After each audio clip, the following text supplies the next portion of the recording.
That's what everybody's been crying for. And I think the Honorable has said that. No, I think my uncle Chief, that if we can have one Adili Tenda Bamatenda, then very soon Banjul Bara will be breached, and that will be history, the end of it. We'll solve the problem of Banjul Bara. We thank all those who have taken part in this process. We thank all those in the North Bank who have been calming their people. We know tensions have been very high, and we understand that, rightly so, because livelihoods have been impeded, movements have been impeded, children could not go to school properly, the inconvenience of using small boats, we understand. But this is a situation that we are forced to find ourselves in. But for me, I think it's better we take the ferries out of service for safety than continue using them and then a disaster will occur and all of us will regret. So it was a good decision to take the ferries out of service to ensure the safety of everyone. Yes, there will be inconvenience for a very short time. The President has apologized for this inconvenience. Cabinet members have apologized. Chief of Staff has apologized. I am personally also apologizing for this inconvenience. And the government takes responsibility. We're not blaming anyone. So we thank you for your patience. We thank you for your support. We thank the government of the Republic of the Gambia under the leadership of His Excellency, the President Adama Barrow. Gërëm di santa di kontaan trop pour ñëpp seen teewaay fii waaye di wax nguuri Gambia bi ne jërëjëf jërëjëf ne jël ngeen seen matuwaay pour uyu li nga xam ne moom la nit ñi di jooy lii rafetlu nañ ko trop soo gisee ñun ñëpp ñuy wax man meyo bi ma génn def press release dafa fekk ne ñun tamit ñoo nekk at the community level moo tax nguur gu mag ak nguur gu ndaw gi wax dëgg yàlla war nañoo joxante loxo ci développement lii rafet na parce que gis naa ne waxuma ne maa tax nguur gi génn waaye dama ne man tamit bi nga xamee ne suma doomi ñoomi kay jooy nañ suma badi bu kay jooy man tamit dama ne du ma mën a toog di ko seetaan foog ma génn wax te ku ne xam na ne man musuma génn di wax sax ci affaire yi ferry bi waaye dañ ne lu ëpp tuuru moo tax this time ñu ne xaaral ñu génn te ma sant yàlla ne biñ génnee wax tamit gis nañ ne man ak sumay morom ak keneen bi ñu waxee nguur gi déglu nañ kon lii mooy njëriñ yi ñu génn wax ci njekka ak ci taranga kon ñu ngi wax nguur gi jërëjëf bu amut àppa ne at least jël ngeen jéego pour déglu ñun loolu kontaan nañ ci ba pare indi ko fii ci Banjul City Council Hall bi di ko defee fii tamit rafetlu naa ko loolu dafa woon jegeñante bi nga xam ne nguur gi mu ngi koy sàmm moom tamit léegi digganteem ak nguur gu ndaw gi loolu maa ngi ko rafetlu bu baax a baax di wax ne li nga xam ne rek man mooy ci suma mbébét mooy ne su feer yi ñëwee Gambien bu nekk maa ngi lay ñaan especially nag yéen ñoomin kay yi nga xam ne mënu leen a bàyyi Banjul yéen lay waxal yéen mi nga xam ne mënu leen a bàyyi Banjul jël leen ko ngeen def ko ownership jël leen ko ngeen moom ko tànk sax dama dee wax ne soo déggee ñu ne ferry bi ñun Banjul yéen si sañ na ñoo wax ne ñoo ko moom parce que Banjul foofu la ferry bi di criss cross saa yu nekk waaye ñun nangu nañ koo bokk nag ak ñoomin kay comme que nag seen bos la yéen a ko moom li nga xam ne Gambie yëpp ñoo ko moom ñu bàyyee leen ko yéen parce que xam nañ ne yéen laa sonal jàppaleen ko yéen tamit ak fukki loxo ak juróom-ñaar gis nga bu leen seet rek ne lii bu port authority ñoo war a jël responsibility bi tey bi ferry bi taxawee du port authority rek ñoo si sonna ñun ñëpp dañ si bokka ñu sonna si saka man ak man mi nga xam ne su ma gisut ñoomin kay benn fan dama dee feebar man la gën a sonal kon léegi ñun su liy ñëwee sustainability is very very important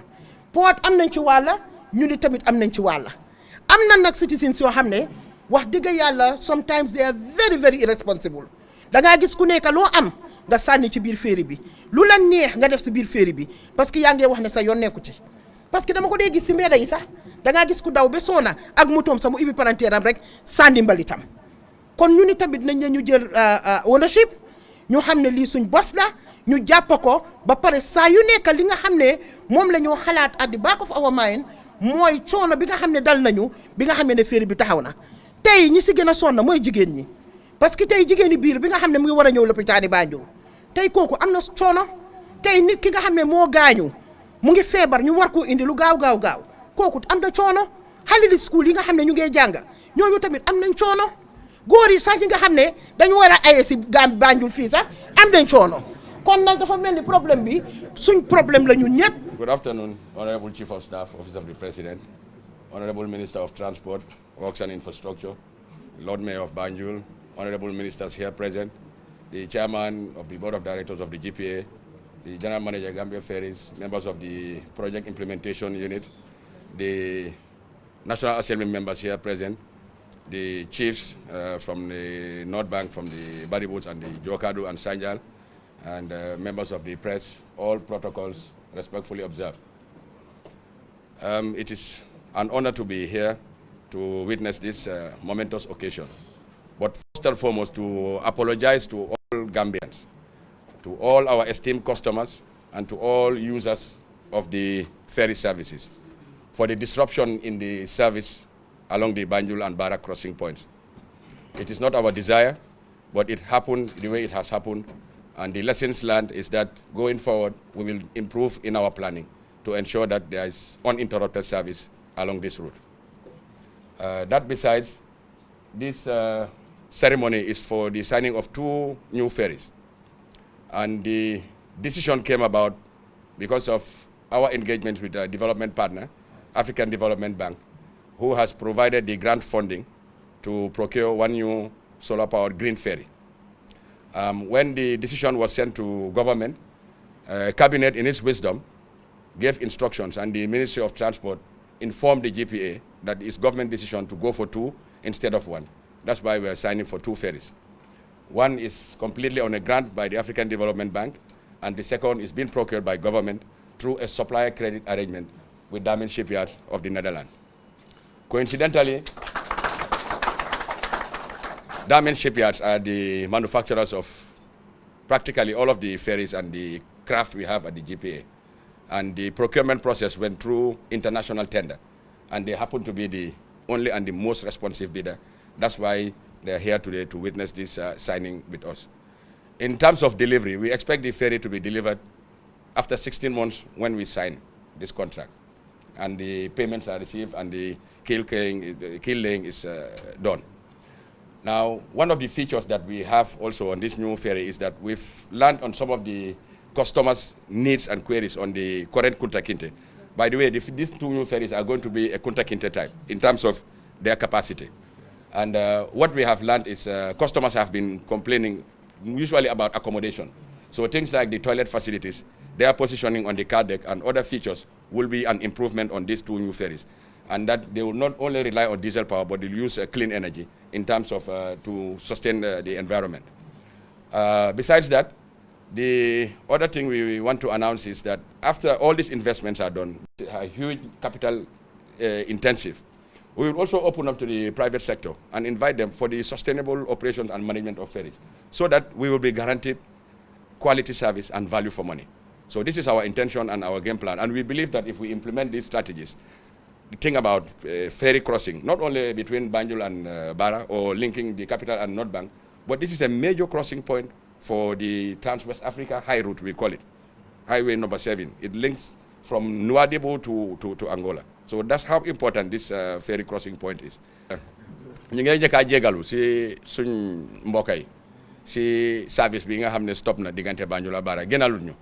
waaye demee na ni mu demee ñun ñëpp xam nañ li ko cause waaye jàngee nañ si te li ñoo fexe mooy ferry yi si ñoo jënda nii dinañ try ñu def ko une système boo xam ne li ñu joytu foofu noonu jafe-jafe bi dina wàññeeku bu baax te lii dem si kanam su fekkee capacité bi mun nañ koo adresse mun nañoo ségréguer trafic bi am dedicated service boo xam ne loolu pour nit yi rek la passenger yi am beneen service boo xam ne mooy enu freight ak yooyu ndax ñu mun a ségréguer trafic bi waaye li óor ba óor mooy ferry bi dina yokkandi ba wàññi coono fii te ñun suñ paree si lii yëpp li gën a yomba si private sector bi def te ñoom tamit loolu lañ am doole mooy di implement management systems affaire yi naka la ñoo contrôler ticketing bi naka la ñoo toppatooyee place waiting hall bi naka la ñoo méngee preventive maintenance pour ferry si loolu yëpp xam nga private sector moo ko gën a mun ni public sector loolu lañ government di decide ne ñu open up su ko defee ferry si mu nekkaat loo xam ne dañ koo jàllale suñ gannaaw ñu jublu si leneen. I want to announce to the public that the Gambia government is spiritedly engaged in the issue of the ferries. The Kunta Kinte renovation and overhaul of the engines is almost completed. And we are hopeful that either or before the end of the month of April, the Kunta Kinte will be back to service. In the meantime, the Gambia government, through support from local people in the North Bank region, especially the Alcalo of Bara, Mr. Babukar Fai, Mr. Alaji Babukar Fai. We have, he's present here right now. You can stand up, Alaji, so that people see him. This guy is a great man, and he has a big heart, not only for his community, but for the entire country. And he has offered his boats now. As you all know, the Gambia Ferry Services is not only about a service, but it's also providing social services to the people of this country in many ways. Anybody from grade 12 down, so long you have your uniform on, you don't pay the ferry. The soldiers and the critical health workers also, they don't pay the ferry. And right now, at this difficult time, the students are forced to pay the small boats to get to Banjul to go to school or other side. So now we have decided, following the visit of His Excellency the President, the Alcalo of Bara has offered 2 of his boats that will be going in the morning free to take the students, the soldiers, and the health workers. Because when we did the calculation, we realized that the families that have some of these young kids are paying about $500 a week, which is really, really very expensive, and we understood that. So we will provide the logistics in terms of fuel and all the necessary logistics to ensure that his boats are fully fueled to carry the people from Bara to Banjul and Banjul to Bara, and 2 boats will be available for that, just for students and the soldiers that used to actually, and the security, yes, the security generally. Announce that the 2 ferries that we are signing, even though they are coming in 16 months, that does not mean that there will be disruption of service. Kunta Kinte is going to be, relieved back to the service by the end of this month with fresh new engines, fully renovated and rehabilitated, so that the service can be efficient and safe. Immediately, Kunta Kinte is back to service. We are also bringing Kanilai to the Banjul shipyard to give it the necessary rehabilitation, facelift, and overhaul of all the engines. I mean, a complete re-engineering.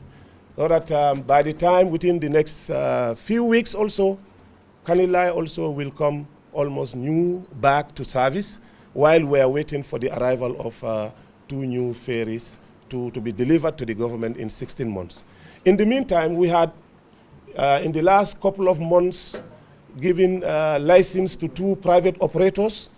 to operate their ferries in the Gambia. One is a foreign investor, and the other is a group of Gambians who actually came together to operate ferry service between Bara and Banjul. And in fact, we are open to all kinds of cooperation. We have even offered the facilities at both ends of the river Banjul Bara that the Gambia Ferry Services own, so that they can use those facilities to bring in their ferries and also use our facilities to operate as private operators. So, President Bijelna Kadu Demba apologize to all Gambians. Parce que so amom lu ko ginal ak mom mebetem lu xew ni drone xew. Bo len baye xel ku bil ferry farafeñe bil ferry basse bil ferry fatoto so amon lu ko ginal bala li di xew bilon na bridge Banjul Bara. Loolu laa doon wax ne naa ko si yokka parce que stratégie bi ministre bi wax fii nii lu clair la. The ultimate objective pour government mooy dañu ko am Banjul Bara bridge ñu ngi see dox te incha allah si ba lu bañ a yàgga dinañ gis results yi. Ñaareel bi mooy ne in the medium term mooy to make sure ne am nañ functional ferry service te loolu yomba na léegi parce que léegi benn route boo xam ne moom lañ am which is major which is Banjul Bara am na nag su across River Gambia yeneen routes yoo xam ne nañ leen bàyyi xel dinañ fa deploy services waaye in the medium term loolu moom incha allah dañ am functional route in Banjul Bara. sant yàlla bi nga xamee ne nguur jóg na pour fompa suñu ronxoñ ñu sant si nguur gi si loolu pour ñëw sign two new green ferries yi sant yàlla ba mu gën a bari waaye balaa ñoo sori ñu ngi masawu ñi ci am coono yëpp muy ñoominkas yi ak yeneen dëkkandoor yi ci am coono yëpp ndax lii dafa métti lool dafa métti lool dafa métti lool dafa jéggi dayoo waaye ñu ngi leen a masawu te di leen jégalu ga amut àppa suñ amoon suñu coobaree lii du am te yanna bu mu fi amati yanna bu mu fi amati yanna te nekk thing of the past ñu toog di ko nettali kontaante so ñu séentu ñaari féeri yu bees yooyu waaye ci jamono bii nag Kunta Kinte bi nga xam ne ñu ngi ko aj ñu ngi yaakamti lool pour mu wàcce ñu tumbal ko mu tàmbali di dox ci diggante bi gannaaw loolu yi tamit Kanilaay féeri bi nga xam ne moom mu nga stock gannaaw boo xamee ne pare nañ si Kunta Kinte Kanilaay tamit ñu liggéey ko comme niñ ko waxee ba nga xam ne ñoom ñaari féeri yooyu dinañ mun a tàmbali di daw di xaaraale ñaari féeri yu bees yi nga xam ne ñooy war a ñëw ronkoñe fa mooy mun a fompoo dëgga mooy ñu bridge diggante bi fu mu nekk nii soo demee Farafeñe dangay éeg rek daw jàlla ñu ni tamit dañ bugg a jamono ñëw amatul xool féeri sax éeg rek daw jàlla dañoo wax ne jamono amoon na fii féeree fi daan daw loolu lañ yaakamti pour mu am kon nag jërë ngeen jëf ñu ngee jargal jëf yéen ñëpp ci seen teewaay naalon ministre atariyata ani mansakunda bayri ntol be kumbole la fonna audiel deda anda demonstration o même fon ntol bebe jel bari ala nata ke bi kabada diamuta ani nyim bengo way men tandi ko woto mon la kuma kan way ka lamoyel andu nginamu mararoti ni la maral fengol ye kumbo data o ye problème o soto ye katabake ye futema ye finti alla nyin simfanya le mentate wota le simfanya ta wala al jartale katara albe dame bari na kumbo al yalom fele andu ntolu fo député lem bang fo ministre lem bang fo CFO lem bang ntol nim banku dingol lem because o banku dingol ntol be siri wala toyal bi ntol fana mamma minister of North Bank minister about North Bank and chief of staff about North Bank region na mamma ke mol ba fula mam barak na fatal ntol député fana mamma be muna fula ba fula mam barak ni CFO fana mamma ke bonde ba fula man jara so nim Banjul la meo me alo mol ka sambe oto kulungol ka ba wolto ni fana mamma ba fula man jara oton tol be simfanyal melta akumata nyin kotol membe je wala munyinti ko ben tawsiti kaje ko Banjul Baray bridge PS kabara num PS yala chief of staff na ben aten Dakar sinya jama antena aten tatanyin kacala la nim partner sol kaje ko Banjul Bara nyanta bridge lal ministre ya fo janne ko follow na men fon wala bi dani sita nun kulala bar yala nyin kul ba katariya bar be lafla menna wala munyinti ko ADB nyin simfanya menta pour ka feri kuto santolier ECOWAS ani ADB so simfanya fana jibe kaje ko be Banjul Bara bridge nyolo nyada ek history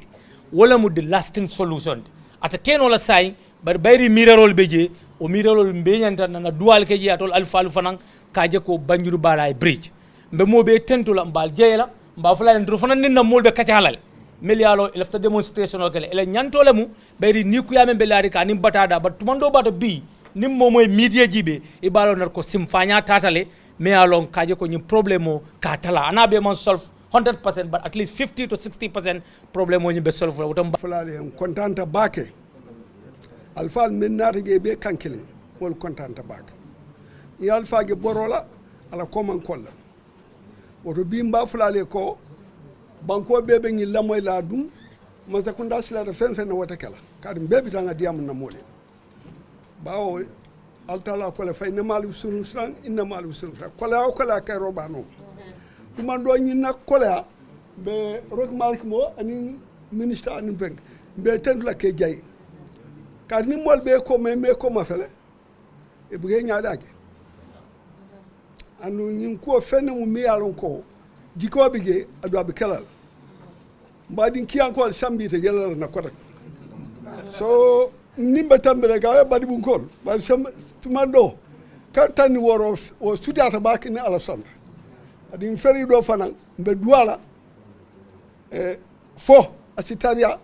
asiblano bakon. This afternoon I told him, well, since the president visited the shipyard, I'm beginning to see a dilution of the rhetoric. So people were waiting for information.